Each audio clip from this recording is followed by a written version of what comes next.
Hello mga ka-chicken, panibagong vlog na naman tayo. Tingnan nyo guys, kung napapansin nyo, tatlo na lang sila.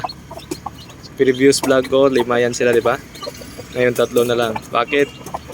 Kasi guys, mayroong buyer kahapon na dumaan dito.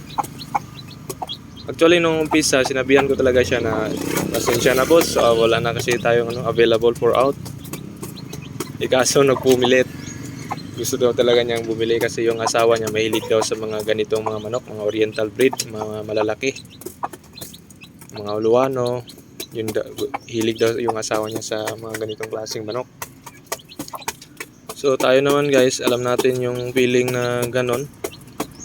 Hindi na tayo nakatanggi kasi napumilit yung buyer, kasi at least daw may may madala siya sa asawa niya. Bali kinuha niya dalawa, yung isang puti at saka isang itim. Tapos hindi pa tayo dyan nagtatapos guys, kasi kung naalala nyo yung isang inahin natin, ito siya ayan siya. Ayan na guys, wala na siyang sisiw. Yung 7 piraso ng sisiw inubos ng buyer. Okay, wala na siyang sisiw. Ano pa lang yung sisiw niya na yun, 9 days old. Bibili ng buyer natin. Kasi actually yung buyer natin is dati na pala natin yung nakachat, kasi minsan nagpost ako sa isang group page sa Facebook. Isa pala yun siya sa nagtanong sa akin.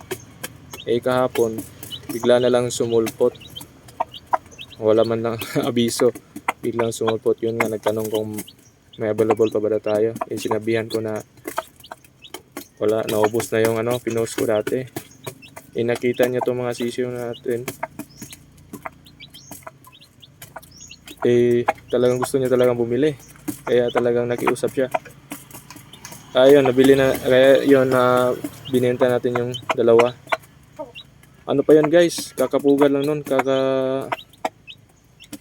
alis na ko lang nila doon sa karton na pinagitlogan nitong inahin. Bali day old pa talaga yon.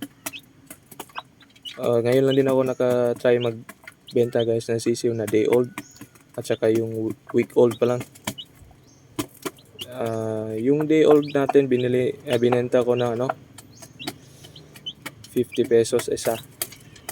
Hindi ko rin masyadong alam kung kano talaga tamang presyuhan ng day old chicks. Pero nung sinabi ko na 50, hindi naman siya nagreklamo. Binili naman niya agad. Kaya ito na lang natira sa atin. Kaya sa mga kapwa ko dyan na mahilig sa manok at saka nagpaplano na magtayo ng sariling manukan, umpisahan nyo na. Kasi kahit pa paano may pera naman dito mga ka-chicken. Aside sa nalilibang ka na, may pera pa. Kaya yun yung update natin ngayon mga ka-chicken. Grabe, sobrang init. Ito naman yung mga future natin, materials, broadcock at broadhen. Kasi guys,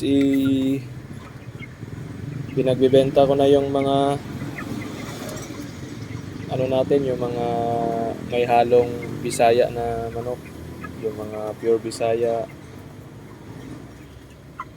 Itong may dalawang Bisayang manok dito, hindi ko to ibebenta kasi na lang to, pangkatay na lang.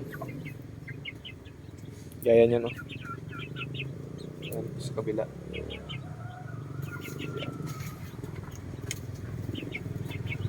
So yun lang muna mga ka-chicken. Sa mga hindi pa po nakapag-subscribe, please subscribe na rin po, at saka pag-hit yung notification bell. Pwede din po kayo mag-comment sa comment section kung ano po yung kailangan natin i-improve dito sa yard natin. At kung mga may mali man tayong mga practices dito. So, yun lang po.